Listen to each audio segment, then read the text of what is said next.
বলছেন, কবরের মধ্যে যখন কোনো মানুষকে রাখা হয়, কবরের মধ্যে রাখার পরে এই মানুষটা দুপুর বেলাও যদি কবরে রাখা হয় অথবা রাত্র 12টায় যদি কবরে রাখা হয়, কবরে মানুষগুলো রেখে যখন দূরে চলে যায়, অল্প কাছে এখনো আসে, এখনো পর্যন্ত তার কানে মানুষগুলোর জুতার আওয়াজ তার কানে শোনা যায়, এতটুকু দূর পর্যন্ত যেতে পারে নাই। সেই মুহূর্তে মুনকার নাকির এসে তাকে প্রশ্ন করার জন্য উপস্থিত হয়ে যায়। সেই মুহূর্তে এই মানুষটা নামাজি ছিল না, খুব বেনামাজি ছিল। ও বেনামাজি ভাইরা, কবরের মধ্যে কিন্তু সর্বপ্রথম যে পরীক্ষাটা হবে সেটা আমাদের পরীক্ষা। খুব মনোযোগ সহকারী কথাটা বুঝেন। কবরের মধ্যে যখন রাখা হবে, মুনকার নাকির এসে যখন তার জান ভিতরে দেওয়া হবে, আর সেই মুহূর্তে আমার আল্লাহ তাকে সাইকোলজিক্যাল মনস্তাত্ত্বিক পরীক্ষা নেওয়ার জন্য আল্লাহ পাক সূর্যটাকে পশ্চিম দিকে নিয়ে তার চোখের সামনে সূর্যটা ডুবি অবস্থায়, আসরের নামাজের টাইম যায় অবস্থায় সূর্যটাকে তার চোখের সামনে তুলে ধরবে। এই মানুষটা যদি নামাজি, এই মানুষটা কি নামাজি নাকি বেনামাজি, এটা বুঝার জন্য আল্লাহ পাক সূর্যটাকে এইভাবে তুলে ধরবেন। ও মুসলমান ভাই, যদি সে নামাজি হয়, ওই মানুষটা যখন তার ভিতরে রূহ দেওয়া হয়, সূর্যটা এই অবস্থায় দেখে সে একটা দৌড় মারতে চাইবে, কবরের ভিতরে দৌড় দিতে চাইবে। মুনকার নাকির তাকে থাবা দিয়ে ধরবে, জিজ্ঞাসা করবে কোথায় যাও। এবার ওই মানুষটা, নামাজি মানুষটা ডাক দিয়া বলবে, ওই যে দেখো না তুমি, আসরের নামাজের টাইম চলে যায়, আমি ছিলাম ঘুমে, নামাজটা পড়তে পারি নাই। ওই যে আসরের নামাজের টাইম চলে যায়, ঘুমে থাকার কারণে নামাজটা পড়তে পারি নাই, ঘুম থেকে জেগেছি, এখন আমি ওযু করব, নামাজটা পড়ে নিব, এই জন্য আমাকে ছেড়ে দাও, আমি নামাজটা আগে আদায় করব, তারপরে তোমরা আমাকে কি জিজ্ঞাসা করবে করো, আমি তোমাদের সাথে কথা বলবো। সেই মুহূর্তে মুনকার নাকির ডাক দিয়া বলবে, হে আল্লাহর বান্দা, এটা কিন্তু কবরের জগৎ, এটা দুনিয়ার জগৎ নয়। এই জগতে আসার পর নামাজ ওযু রোজা কিছুই লাগে না। কবরে যাওয়ার পরে কি নামাজ লাগবে? সম্ভব পড়া? কবরে যাওয়ার আগে লাগবে। এখন মুসলমান ভাইরা আমার, মুনকার নাকির ডাক দিয়ে বলবে, আরে আল্লাহর বান্দা, তুমি আল্লাহ পাকের পক্ষ থেকে প্রথম যে পরীক্ষা, সাইকোলজিক্যাল পরীক্ষা, এই পরীক্ষায় তুমি পাশ করে ফেলেছ। নারায়ে তাকবীর। প্রথম প্রশ্ন যদি পাশ হয়ে যায়, বাকিগুলা সহজ। বাকিগুলা কি? ও মুসলমান ভাই, রাসূল বলেন, যদি নামাজ ঠিক হয় বাকি সব ঠিক, নামাজ যদি তোমার ঠিক না হয় বাকি সবগুলা ঠিক। কবরের মধ্যে প্রথম পরীক্ষা নামাজের। এরপরে মুনকার নাকির তাকে প্রশ্ন করবে, মার রব্বুকা, তোমার প্রভুকে? জবাব দিয়ে দে, রব্বি আল্লাহ, আমার প্রভু হলেন আল্লাহ। আমি জানতে চাই আপনাদের থেকে, আমাদের প্রভুকে? সকলেই শাহাদাত আঙ্গুলটা উপরের দিকে উঠায় চিৎকার দিয়া বলেন, কে? হয় না, জোরে আওয়াজ দিয়ে বলতে হবে, কে? ও মুসলমান ভাই, প্রথম নাম্বার পরীক্ষা তোমার প্রভুকে। দ্বিতীয় নাম্বার প্রশ্ন, তোমার প্রভুকে। এবার তৃতীয় নাম্বার, দ্বিতীয় গেল, তৃতীয় নাম্বার প্রশ্ন হলো মা দীনুকা, তোমার দিন কি? প্রশ্নের জবাব দিবে দীনুল ইসলাম। এবার চতুর্থ নাম্বার প্রশ্ন হলো মান নবিয়ুকা, তোমার নবী কে? এবার পঞ্চম নাম্বার প্রশ্ন, চারটা প্রশ্ন যখন দিয়ে দিবে, যখন ঠিক হয়ে গেছে পঞ্চম নাম্বার প্রশ্নের জবাব দিবে, তাকে জিজ্ঞাসা করবে তুমি এত সুন্দর জবাব কোত্থেকে শিখেছ? সে বলবে করাতুল কোরআন, আমি আল্লাহর কোরআন পড়ে পড়ে জেনেছি। কয়টা প্রশ্ন হলো? ও মুসলমান ভাইরা, আর যে মানুষটা নামাজ পড়ে নাই, যে মানুষটা বেনামাজি ছিল, এই মানুষটাকে কবরের মধ্যে রাখার পর ওই যে সূর্যটা পশ্চিম দিকে ধরা হবে, তার কোনো অনুভূতি হবে না। বলে কেন? কারণ হলো সে যে আপনার জোহর মানে দুপুর বেলা খায়া দেয় ঘুমায় গেছে, আসরে নামাজের খবর নাই, সূর্য ডুবলো কি উঠলো তার খবরও, সূর্য ডুবলো কি উঠলো, ডুবার ক্ষেত্রে আসরে নামাজের খবর নাই, উঠার ক্ষেত্রেও, সূর্য উদয়ের ক্ষেত্রেও ফজরের নামাজের খবর নাই, ঘুমে কাটিয়েছে। ওই মানুষটা সূর্য ডুবা আর না ডুবার কোনো অনুভূতি তার মধ্যে হবে না। এই জন্য তার জন্য বাকি প্রশ্নগুলোও কিন্তু আর সহজ হবে না। সে বলবে লা আদরি, লা আদরি, আমি কিছুই জানি না, আমি কিছুই জানি না।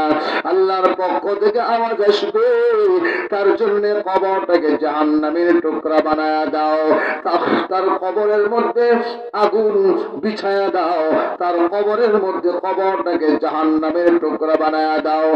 বেনামাজির জন্য কবরের মধ্যে কি কি শাস্তি হবে লক্ষ্য করুন।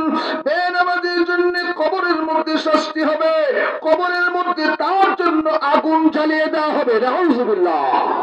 বেনামাজির জন্য কবরে আগুন জ্বালিয়ে দেওয়া হবে। এরপরে তার জন্য একজন ফেরেশতা আসবে, যেই ফেরেশতা এসে তার জন্য বড় একটা হাতুড়ি নিয়ে আসবে। এরপরে হাতুড়ি দিয়া তার মাথার মধ্যে আঘাত করবে। একটা আঘাতে চিৎকার করে এমন জোরে চিৎকার করবে, এমন জোরে চিৎকার করবে, যদি দুনিয়ার মানুষ এই চিৎকার শুনতো তাহলে তারা বেহুশ হয়ে পড়ে যেত। ও মুসলমান ভাই, ওই হাতুড়ি দিয়া তার মাথার মধ্যে আঘাত করবে। আঘাত করার পর সে 70 গজ মাটির নিচে চলে যায়। আবার তাকে উঠানো হবে, আবার মাথার মধ্যে আঘাত করা হবে, আবারও তাকে 70 গজ মাটির নিচে চলে যাবে। এইভাবে কিয়ামত পর্যন্ত চলতে থাকবে। এরপরে আল্লাহ নবী বলেন একটা সাপ তার জন্য নিযুক্ত করে দেওয়া হবে। যেই সাপটা এত কঠিন হবে, এত কঠিন, যেই সাপটা এত লম্বা হবে, এক পার্শ্ব থেকে আরেক পার্শ্ব যাওয়ার জন্য একদিন সময় একটা মানুষের জন্য প্রয়োজন হবে। এত লম্বা সাপ হবে, এই সাপটাকে দংশন করতে থাকবে। একটা দংশন সে মাটির নিচে চলে যাবে 70 গজ, আবার তাকে ওঠানো হবে। আল্লাহর নবী বলেন এই সাপের বিষ যদি, এই সাপের শ্বাস যদি দুনিয়ার মধ্যে ছাড়া হতো তাহলে পুরা দুনিয়ার মাটিটা একেবারে সব উর্বরতা নষ্ট হয়, এই জমিনে কোনো গাছপালা তরলতা কিছুই জন্ম নিত না। মুসলমান ভাইরা আমার আবার লক্ষ্য করুন, কবর থেকে আমরা উঠবো, কোথায় উঠবো বলেন? জোরে বলতে হবে। কবর থেকে আমরা হাসরের ময়দানে উঠব। হাসরের ময়দানে উঠার পর হাসরের ময়দান হবে ইয়াউমান কানা মিকদারুহু 50,000 সানা। হাসরের ময়দান হবে 50,000 বছরের সমান লম্বা একটা দিন। এবার দিন যখন শুরু হবে, দিন শেষ দিন যখন শুরু হবে, হাসরের ময়দানে মানুষগুলো পেরেশান। মানুষের মাথার 1 মাইল উপরে সূর্য আসবে, মানুষের মগজগুলো গলে গলে পড়তে থাকবে, কারো নাক দিয়ে বের হতে থাকবে, কারো কান দিয়ে পড়তে থাকবে। আর শরীর থেকে যে ঘাম বের হবে, এই ঘাম শরীর থেকে বের হয়, কারো টাকনো পানি হবে, কারো হাঁটু পরিমাণ হবে, কারো কোমর পরিমাণ হবে, কারো শরীরের ঘাম দিয়া গলা পরিমাণ হয়ে যাবে, কারো তার লাগাম হয়ে যাবে। তার মানে মানুষ হাবুডুবু খেতে থাকবে। এই হাসরের ময়দানে বিশ্বনবী সাল্লাল্লাহু আলাইহি ওয়াসাল্লামের সুপারিশে আল্লাহ হিসাব শুরু করে দিবেন। ও মুসলমান ভাইরা আমার, হিসাব শুরু করবেন। আল্লাহর ইবাদতের মধ্যে সর্বপ্রথম হিসাব শুরু হবে নামাজ দিয়া।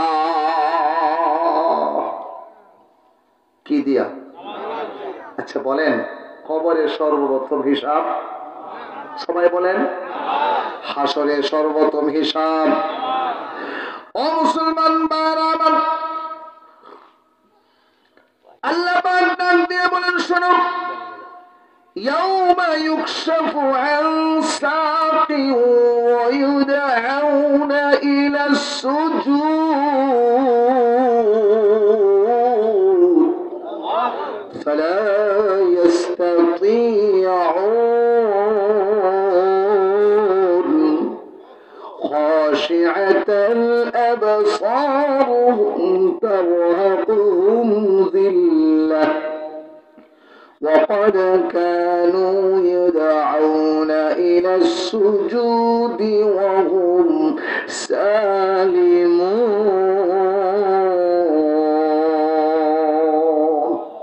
আল্লাহ পাক কি বলেন শুনেন। কিয়ামতের ময়দানে, হাসরের ময়দানে নামাজের ব্যাপারে হিসাব হবে, পরীক্ষা হবে 2টা। কয়টা? কয়টা পরীক্ষা? একটা হবে প্র্যাকটিক্যাল পরীক্ষা, একটা হবে, আরেকটা হবে হিসাব শুরু হবে, খাতা কলমে হিসাব। প্র্যাকটিক্যাল পরীক্ষা হইল, উদাহরণস্বরূপ দেখবেন, যারা 5 ওয়াক্ত নামাজি হয় তাদের রুকু সেজদা অনেক সুন্দরভাবে হয়।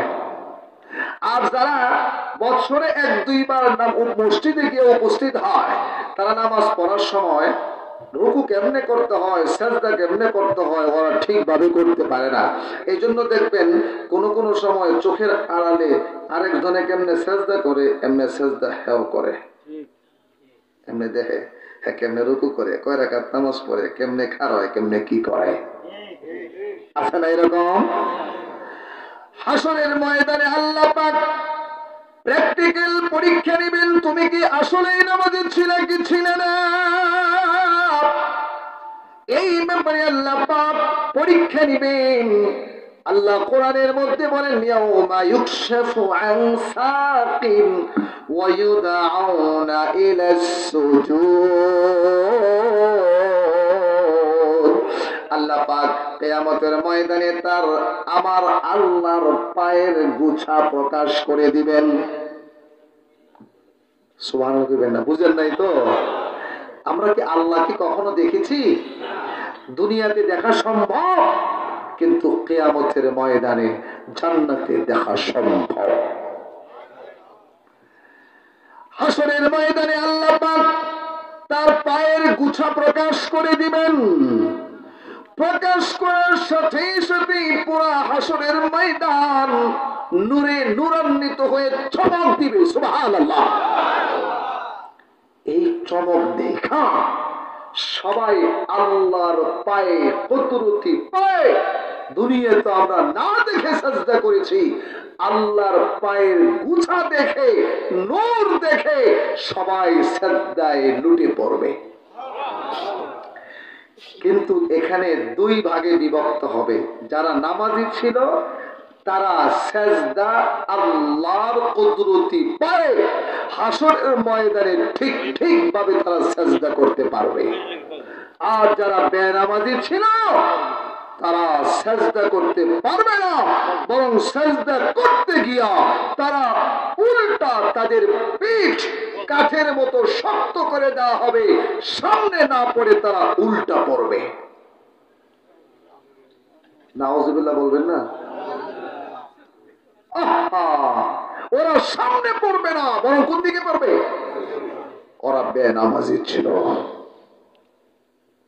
তাহলে প্রথম প্র্যাকটিক্যাল পরীক্ষায় আপনি বেনামাজি ফেল, কবরের পরীক্ষায় ফেল।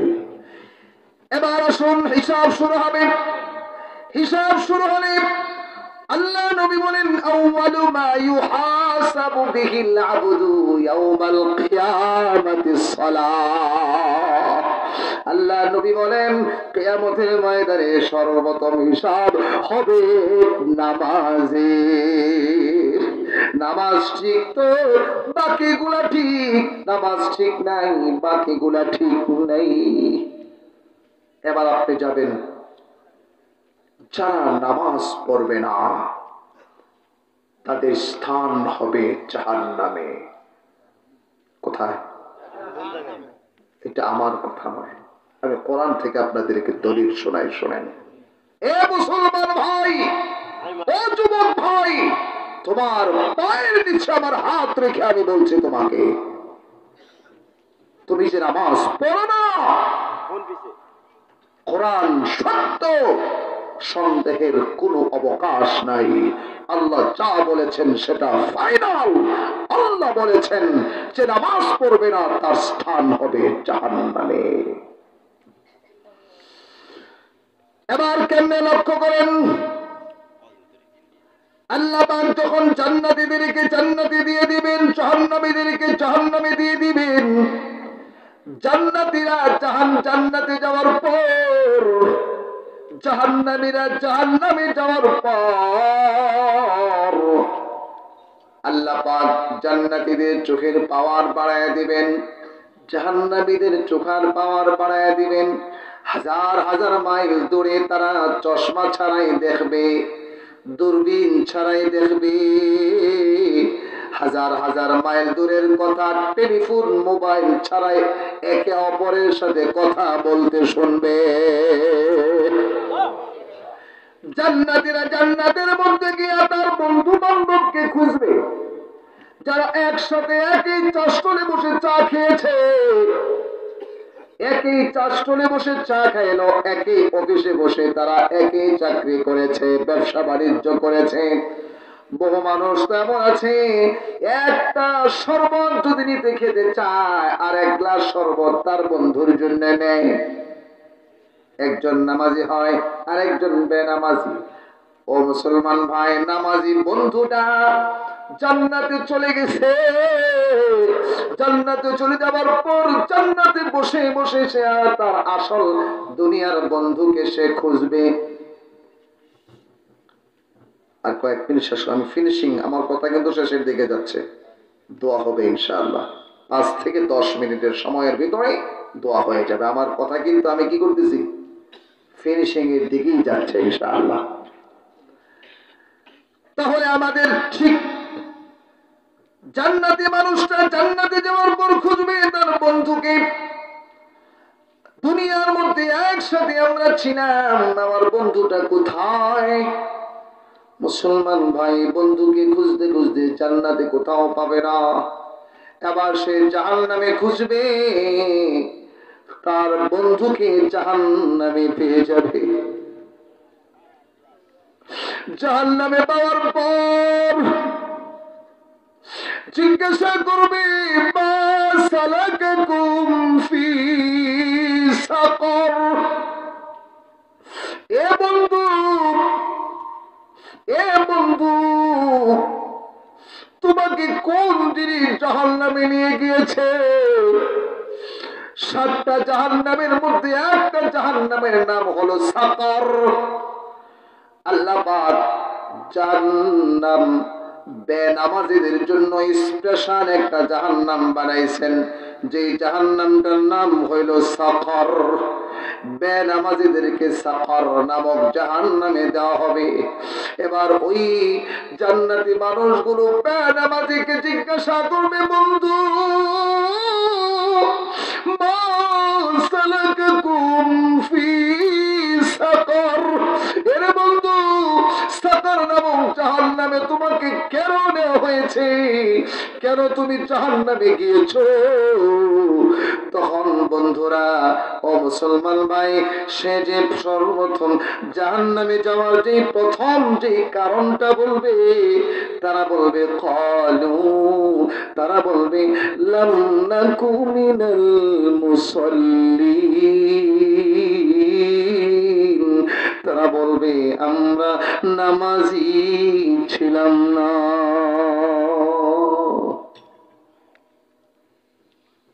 ও মুসলমান ভাই, জবাব দিবে আমরা নামাজি ছিলাম না, নামাজ পড়ি নাই, এই জন্য আমাদেরকে জাহান্নামে দেওয়া হয়েছে। এবার মুসলমান ভাইরা আমার শুনেন, নামাজ যারা পড়বে সঠিকভাবে যদি নামাজ না পড়ে, যারা নামাজ পড়বে সঠিকভাবে যদি নামাজ না পড়ে, যারা নামাজের ব্যাপারে অবহেলা করে, সঠিক সময়ে নামাজ পড়ে না, তাদের জন্য কিন্তু শাস্তি আসে। আল্লাহ পাক সূরা মাউনে বলেন ফাওয়াইলুল লিল মুসাল্লিন, আল্লাহ পাক ডাক দিয়ে বলেন মুসল্লি যারা, মুসল্লিদের জন্য, নামাজীদের জন্য দুর্ভোগ। হাদিসের মধ্যে আসছে ওয়াইল নামক একটা জাহান্নামের একটা উপত্যকা আছে, যে উপত্যকার জাহান্নামের যে উপত্যকার শাস্তি থেকে জাহান্নাম নিজে 400 বার আল্লাহর সাথে আল্লাহর কাছে ক্ষমা চাইতে থাকে। আল্লাহর কাছে বলে আল্লাহ ওয়াইল নামক জায়গা থেকে আমাকে মুক্তি দাও। কে কয়? মানুষে কয় না, বরং জাহান্নাম নিজে কয়। নাউযুবিল্লাহ পড়েন। জেলখানার মধ্যে সকল জেলিরাই কি একই মানের জেলি হয়, নাকি কিছু ডিভিশন প্রমোশন বিভিন্ন ধরনের স্তর আছে?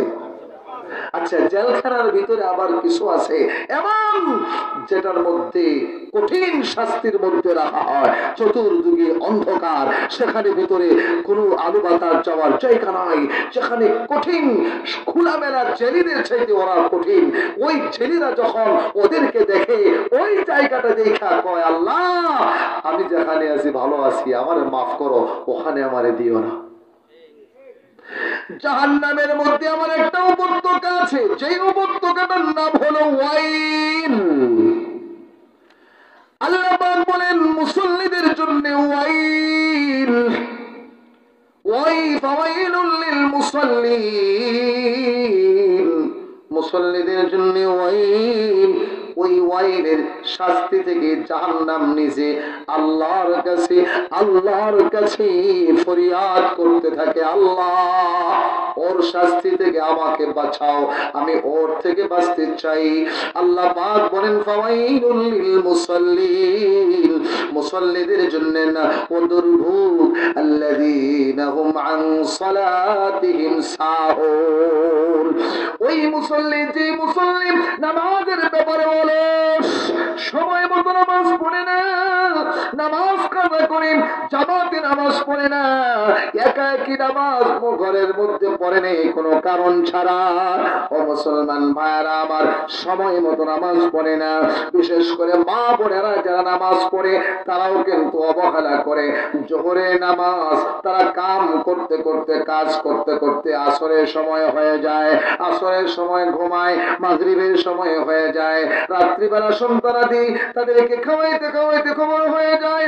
জোহরের নামাজ, ফজরের নামাজ তারা সবচেয়ে বেশি অবহেলা করে। ও মা ও বোন, আপনার জন্য কিন্তু দুর্ভোগ, মুসল্লিদের জন্য দুর্ভোগ, যারা আল্লাযীনা হুম আন সালাতিহিম সাহুন, আল্লাযীনা হুম ইউরাউন।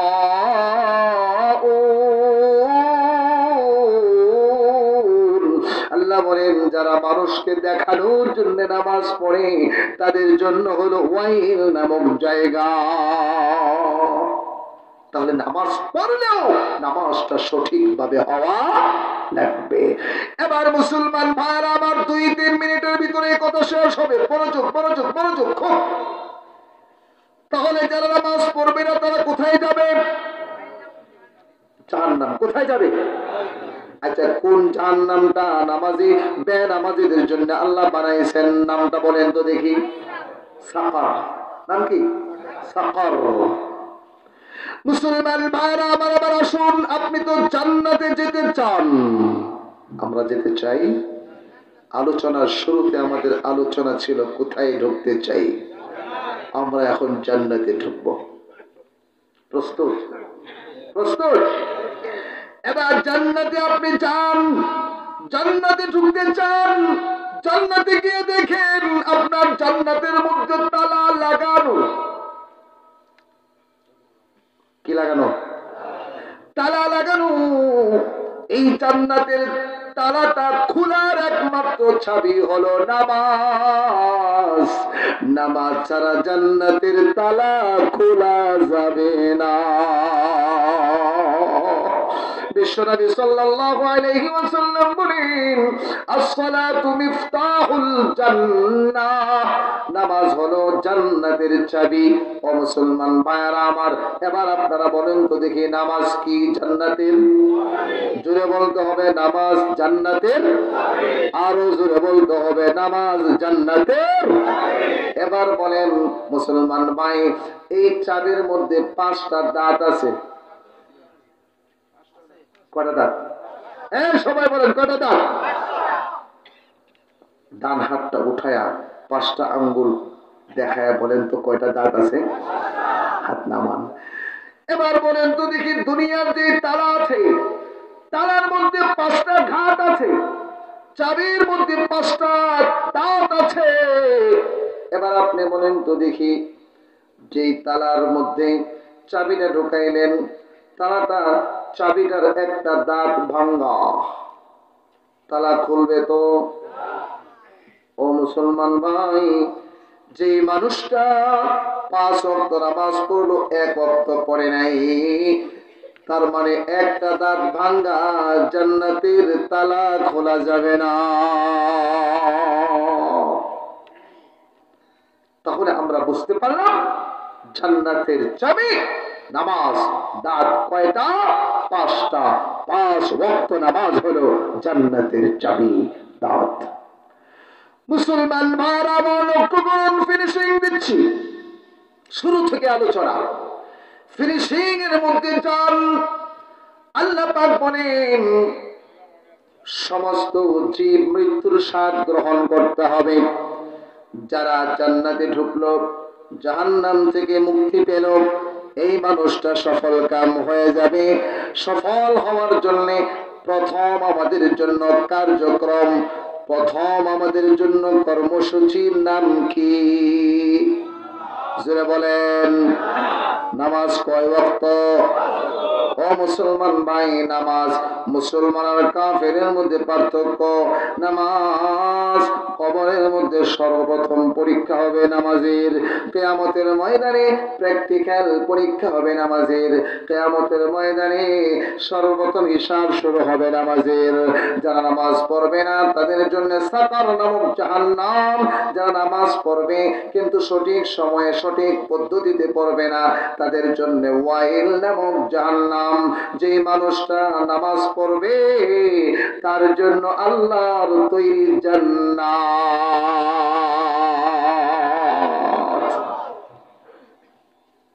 আমরা কে কে প্রস্তুত আছি আজকে থেকে 5 ওয়াক্ত নামাজ জামাতের সাথে আদায় করব? 2টা হাত উঁচু করে আল্লাহকে দেখাও। মুসলমান হাত উঠিয়ে রাখেন। আল্লাহ, আমার কাজ ছিল এতটুকু, তোমার বান্দাদের আমি আলোচনা করে তাদের হাতগুলো উঠিয়ে নেওয়া। আয় আল্লাহ, তুমি এবার তোমার বান্দাদের মন প্রস্তুত করে দাও, তাদের ওয়াদা রক্ষা করো। আয় আল্লাহ, ওয়াদা রক্ষা করার তৌফিক দান করো। প্রত্যেককে 5 ওয়াক্ত নামাজ জামাতের সাথে আদায় করার তৌফিক দান করো। সকলে বলেন আমিন। সুম্মা